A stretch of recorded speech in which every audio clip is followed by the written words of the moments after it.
Hi everyone, I'm Dana Lewis, and this is Backstory. We'll have to develop those weapons.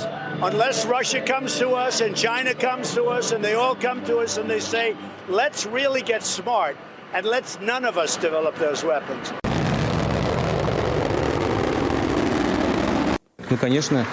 No other country in the world has this kind of arsenal. Russia still has the greatest nuclear potential in the world, but nobody listened to us.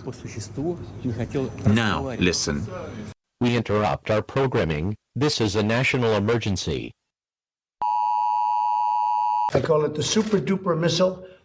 You've heard Russia has 5 times and China's working on 5 or 6 times. We have one 17 times. 17 times faster, if you can believe that, General. That's something, right?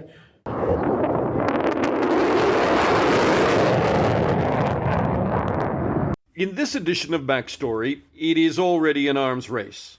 Nuclear.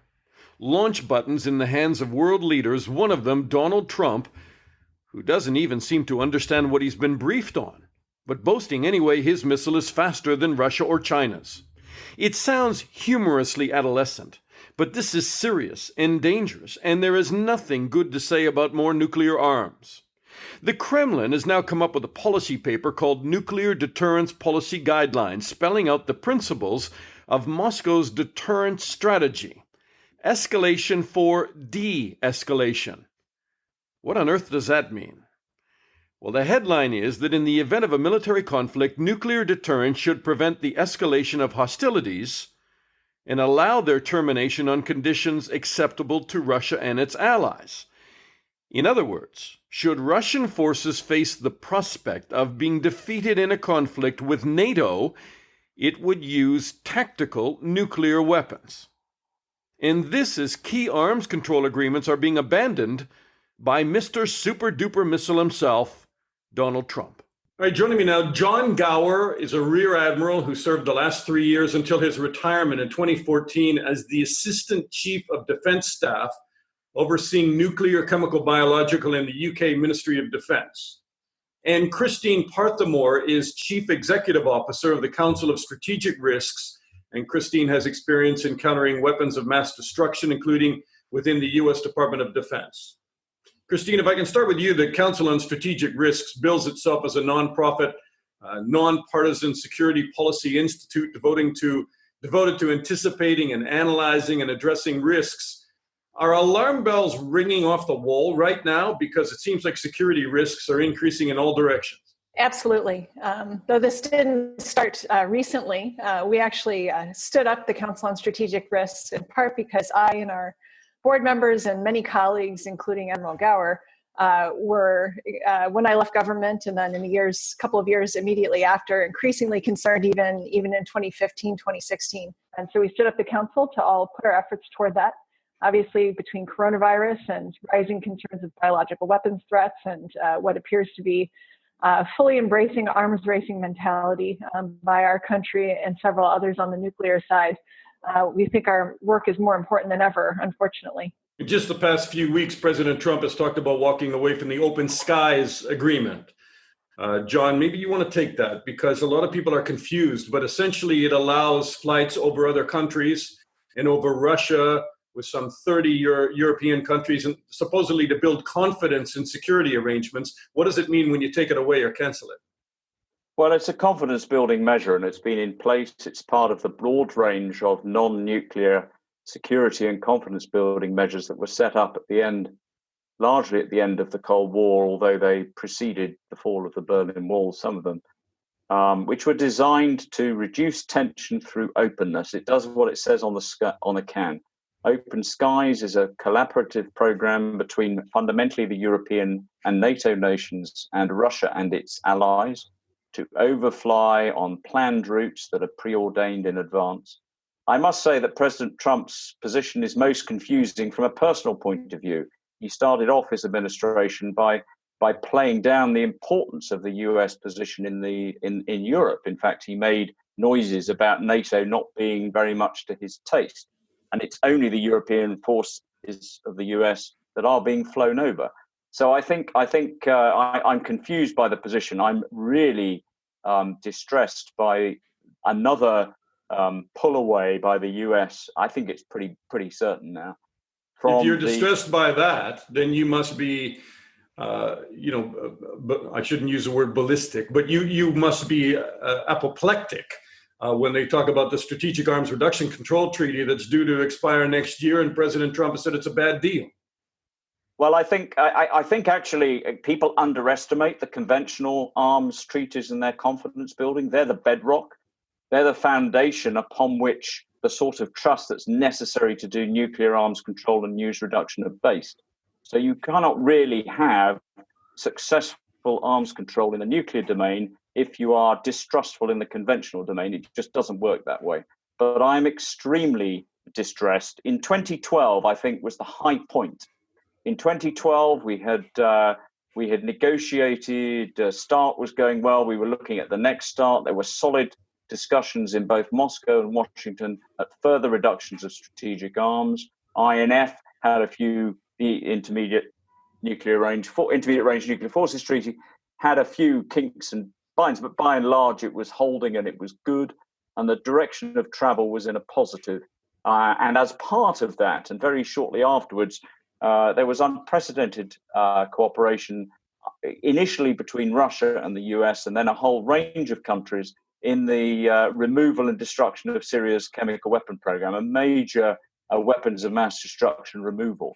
So in sort of 2012 to 2014, everyone in the arms control world was in a positive frame of mind. I'm afraid, like Christine, every indicator has been rapidly downhill, and dangerously so in some areas since then. Christine, what's your take on START? Trust but verify. I mean, when we started arms control agreements with the Soviets, warheads were numbering 30 and 40,000 on either side. Now we're down to about 1,500 warheads, largely because of the Strategic Arms Control Reduction Treaty, START 1 and START 2. And now Trump says it's a bad deal. Yeah, and in addition to those, some of the unilateral measures that the United States and others had the really positive vision of taking and eliminating additional weapons on our side. It's a dire situation. Just when we think that it can't get worse, it seems to get a little bit worse every few months, unfortunately. Our take on New START, personally, extending it would be the best thing we could possibly do for our security and for our NATO partners and other friends around the world. Walking away from stabilization measures like that, it's cutting off our own security. It's really detrimental in so many ways. As John said, the trust level is decreasing, and that's exactly when you need things like this. Verification measures in conventional or nuclear arms agreements, technical exchanges, scientist-to-scientist exchanges, things like that, that when the political level of discourse among countries is really, really strained, that technical cooperation can go a really long way in preserving what little open lines of communications we still have, and leading the path back toward further cooperation and further mutually beneficial security arrangements down the road. The more we get rid of treaties, the fewer of those openings we have. U.S. President Donald Trump's arms control negotiator told a think tank the other day that the U.S. is prepared to spend Russia and China into oblivion in order to win a new nuclear arms race. I mean, I have to scratch my head and say, it sounds like Ronald Reagan talking about the Star Wars program. It is a very different chapter in history right now. Yeah, there may be people in the political leadership right now who intend to spend Russia into oblivion on nuclear weapons, but I don't think the American people or even the majority in Congress would support that. We already have a modernization program for our nuclear forces that I believe oversteps what we need to maintain a deterrent and still be credible with the international community, that we still take seriously our commitments to walk towards eventual disarmament under the Nuclear Non-Proliferation Treaty, and other things that we've pledged to under Democratic and Republican administrations for decades. We need to go back in that direction, and that I believe many analysts, including people who are advocates for very strong defense budgets, like myself, still believe that we need to have a much more balanced approach than we currently do for our nuclear weapons program. All this reckless spending is just another sign that they believe that there are people in the United States who believe that an arms racing mentality matching everything that Russia and other countries do tit for tat is our only way to secure our interests. And that's obviously just not true. John, is there some wisdom in what the current White House is proposing? And that is, what's the point of signing an arms control agreement or an extension with Russia again, when a lot of people feel that China is becoming the real threat and that we are on the verge of a Cold War with China? I find it really difficult to find any wisdom from the White House in the last 15 months, so it's challenging in this area as well. I think, firstly, the statement that you're going to spend Russia and China into oblivion, any statement that includes oblivion is clearly not sensitive to the issues surrounding arms control and mutual existence. The whole point of deterrence and arms control is to continue mutual existence. And I think whether you're spending it or launching it, oblivion is not a word that should ever be used in relation to nuclear weapons. And I share Christine's concern about START, but I share it from a slightly different viewpoint. I've never believed, well, certainly not in the last 15 years, that strategic weapons are the risk. Strategic weapons are the sort of last ditch risk, but there's many risks before that. And the Intermediate Range Nuclear Force Treaty was far, far more important than START in terms of preventing the most likely path into a nuclear exchange. And so whilst the restriction and reduction of strategic ballistic missiles remains important, the wolf much closer to the sled is the twin track of nuclear-armed cruise missiles and other easier-to-use missiles and new capabilities designed to circumvent strategic parity, like hypersonic glide missiles and other things. And layered on top of that, if you don't mind me layering, is the increased rhetoric, which implies that both Moscow and Washington seem far more comfortable with the concept of the use of these weapons in conflicts at all levels. And finally, layered on top of that are the other risks that the nations face. The climate change effect and what that will have on nation states, the risk of artificial intelligence and machine learning, and a whole host of other 21st century risks that just simply were not there when the nuclear domains were written. And it is those risks that pile on top of each other that makes the need to move down a path of trust and reduction as soon as possible and to deflate the rhetoric. Well, in fact, you say they're weapons of a last resort, but Christine, the doctrines have changed, both within the United States and Russia, that they are not now considered a last weapon of resort, but in fact, they could be used in the contemplation of a limited nuclear exchange, correct? Sorry, can I come in, Dana, here? Because what I was saying is that strategic ballistic missiles on submarines and in silos remain the weapons of last resort. These weapons are unlikely, even in a limited exchange, to be the ones that are used. It is the weapons in dual-capable bombs, gravity bombs, dual-capable cruise missiles in submarines and perhaps ships and definitely aircraft. These weapons that are designed to be limited range, the weapons that would breach the INF Treaty were it still in existence, these weapons that feed the mindset of a potential limited war. So I was not saying all nuclear weapons are weapons of last resort. What worries me is these new sets and old sets rejuvenated, they're being seen as something other than weapons of last resort. And if you focus solely on long-range ballistic strategic START weapons, you're missing the most dangerous. Sorry, Christine, I didn't mean to jump in front of you, but I didn't want to be misinterpreted. No, I think that's perfect. I wholeheartedly agree with everything you say, but these questions are obviously intimately related. So in the United States, it actually started during the Obama administration. You started to see more and more rhetoric, even publicly, from defense officials and others who focus on our nuclear issues here in this country, starting to talk about things like restoring deterrence with the limited use of nuclear weapons, usually referred to in a North Korea type of scenario that they were referring to. But other scenarios involving Russia and European territory and things like that as well. So this rhetoric and the increasing blurring of conventional and nuclear deterrence and the doctrine supporting a posture of having of believing that something like limited nuclear warfare is even feasible has been creeping more and more into our defense thinking, even before the Trump administration took over, though the nuclear posture review that they conducted under this Trump administration obviously accelerated that thinking and embedded that doctrine in a more solid way in U.S. policy. I don't think, sorry to jump in, but I don't think the public can even digest that, because I certainly can't. In what situation do the planners either in Moscow or in Washington think they could have a limited nuclear exchange of some kind? Well, I don't agree that it's feasible either, but human beings can convince themselves of all sorts of things, unfortunately. There are lines of rationale, if you can call it that, in deterrence theory that believe that if you can cause certain amounts of damage, including by passing the nuclear threshold, that you will, depending on the forces of your opponent and the situation in whatever conflict is ensuing, that you could use nuclear weapons to a certain extent, and that country X who's been attacked will just start backing off, or sort of downgrade the conflict and come back to the negotiating table, or at least move the conflict back to solely the conventional realm. Now, I completely disagree that this is a sound way of thinking about anybody's security for any country.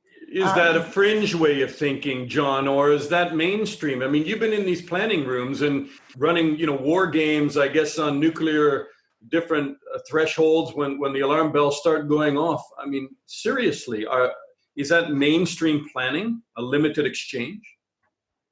I think it has always been part of nuclear planning for countries with very flexible and variable nuclear weapons platforms. And I particularly talk about the triads that exist in the former Soviet Union, now Russia, and in the United States.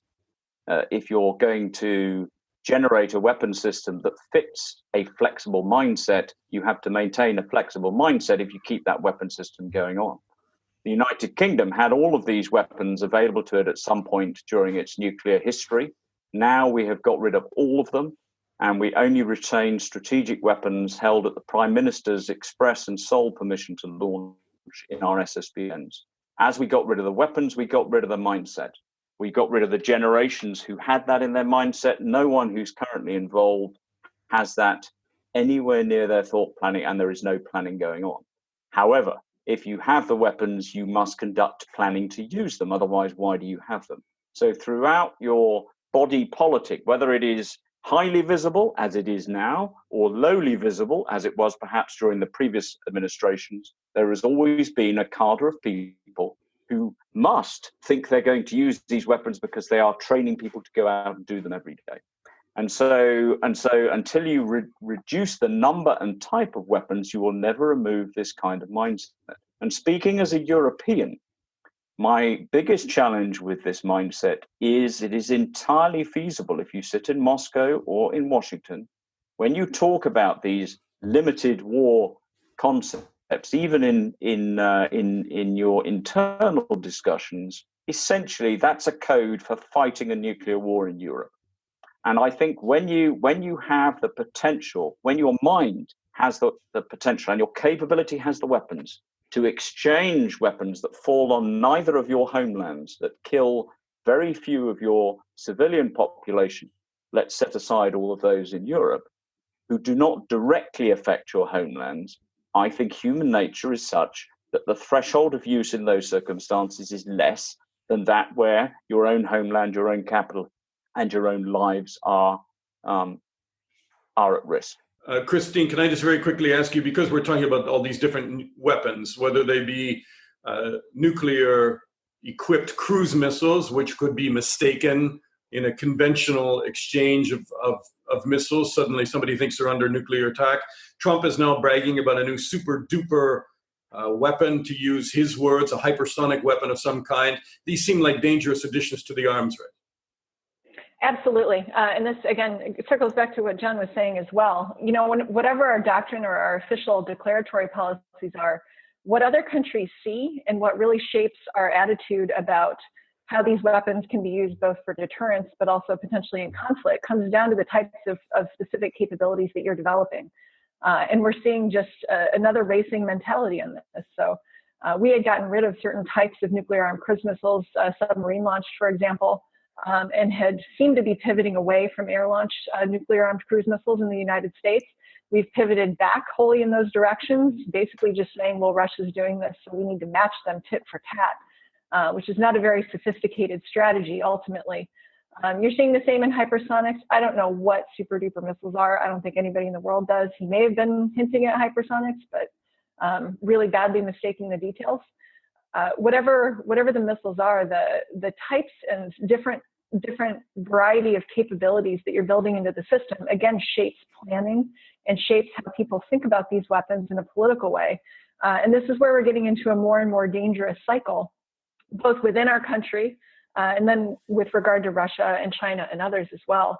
They also, some of these new types set off different alarm bells for our potential adversaries as well. So some of the concern about China is overblown. Some of it's very, very legitimate.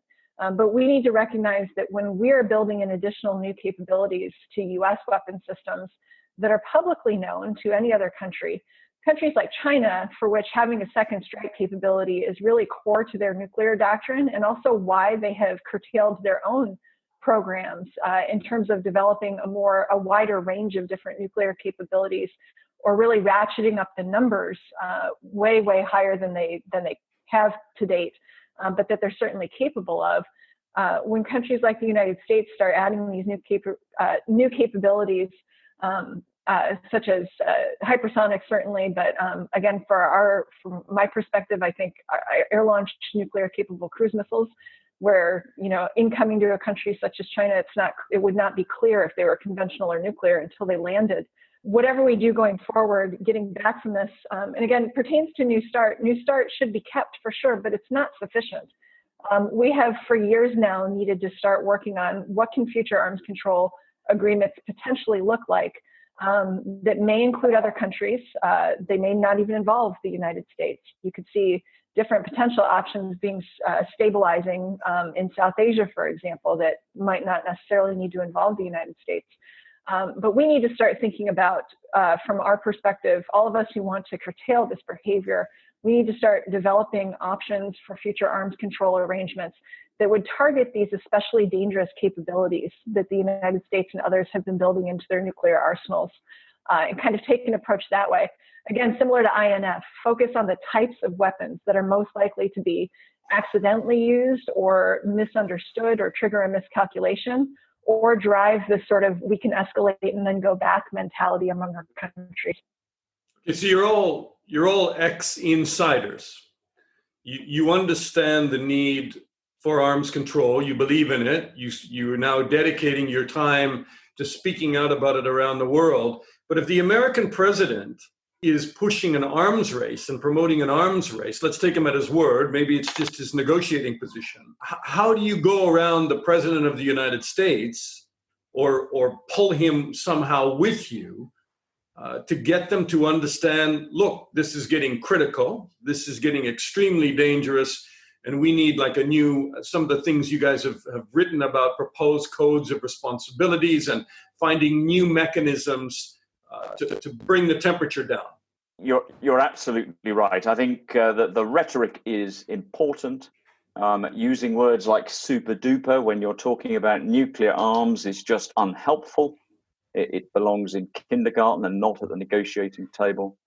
I think the necessity to have as a central concept that you can achieve your security without a central reliance upon nuclear weapons is a tenet that needs to be reignited. It existed at the moment of greatest hope, which for me was around 2012. It has since been buried once more. So the salience of nuclear weapons has got to be reduced. And I think that the single most effective way today, as we sit today, circles round to your spending to oblivion comment. COVID-19 has shown that international problems, from wherever they come, require international collaborative solutions. And the more hazardous and the more dangerous the problem, the more collaborative those solutions are. And more importantly, the more expensive they're going to be. And you cannot spend your way in isolation out of this. That is going to bankrupt a nation even as big as the United States of America. And going especially down the now. economic route, especially now. And so the twin track of what do we do to not have COVID again, that's going to be extremely expensive. The twin track of that, with a spend to oblivion, if that's the tagline, on nuclear weapons and other arms, is not going to be affordable. And I think one of the root causes of this is a feeling that there is a path in some way that you can spend your way to an invulnerable United States. It doesn't matter whether it's invulnerable against immigration through building walls, if it's against coronavirus through immigration controls, or it's against nuclear threat by having the biggest nuclear threat out there. You can make... Christine, and I just want to finish the thought, because please. Stability does not depend upon invulnerability. It depends on mutually assured vulnerability. Invulnerability, firstly, is impossible to achieve, but everyone talked about mutually assured destruction. My personal belief is that what kept us alive and still keeps us alive is a sense of vulnerability that is part of the deterrence equation. And if you try and promise that you can become invulnerable, and missile defense is part of that false promise, if you can feel that you can promise and spend your way to invulnerability, you have taken what is essentially a stable situation and inverted it into a very unstable situation. I'd agree.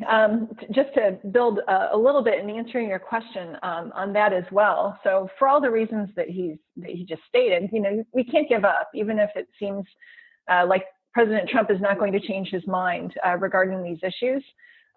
We need to remember the history of a lot of successes in reducing serious threats.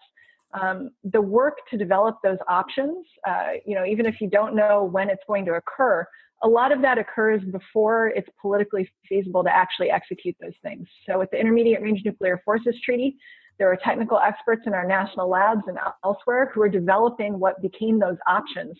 The technicalities of how you would verify that treaty system and things like that were developed before the time was politically ripe to actually enter into that treaty. When that political moment was there, though, you need to have those options ready to go and well socialized.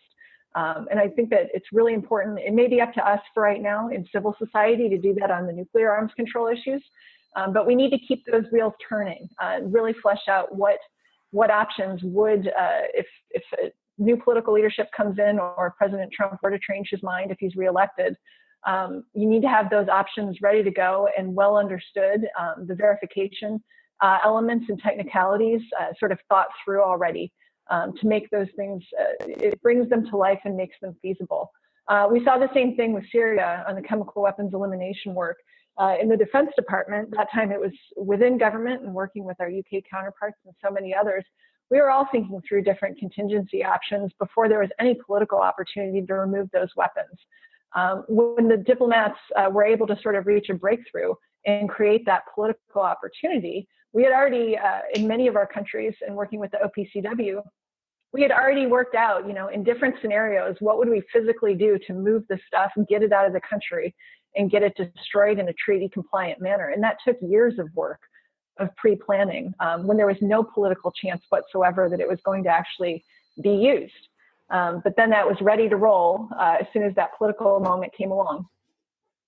I think that is a very good point. And the very mercurial nature of the Trump presidency might throw up an opportunity that no one has foreseen. When he gets the bill out of the congressional assessment of what went right and what went wrong, the internal one that we probably won't get to read during coronavirus 19, when that cost hits the Regency desk, it is entirely possible that a bunch of planets will align and he will ask the question, well, where do I save money? And it would be remiss of us. We would be asleep at the wheel, even though we're now no longer in government, if we didn't have a series of workable options that we'd work through with international partners that are meaningful and effective and doable, that we could pass through the chains of government and say, look, we know you haven't been looking at this as your front burner, but here's some ideas. So that's why Christine and I and CSR and other organizations continue to work this, even though at the moment sometimes it feels like we're whistling up a very tall tree. John Gower, a former Rear Admiral with the Ministry of Defense in the United Kingdom, and Christine Parthemore, currently with the Council on Strategic Risks. Thank you both so much for your input. Thanks, Dana. Thanks for having us. And before we say goodbye, when you tally up the tremendous economic burden of COVID-19 on economies, think about this. A collective $72.9 billion was spent on nuclear weapons by the world's nuclear-armed nations in 2019. And the Congressional Budget Office has projected the U.S. nuclear forces budget will cost $494 billion between now and 2028. That's almost $50 billion a year on nuclear forces. That's Backstory. I'm Dana Lewis. Please listen to our other episodes, and if you like, subscribe and share. Bye for now.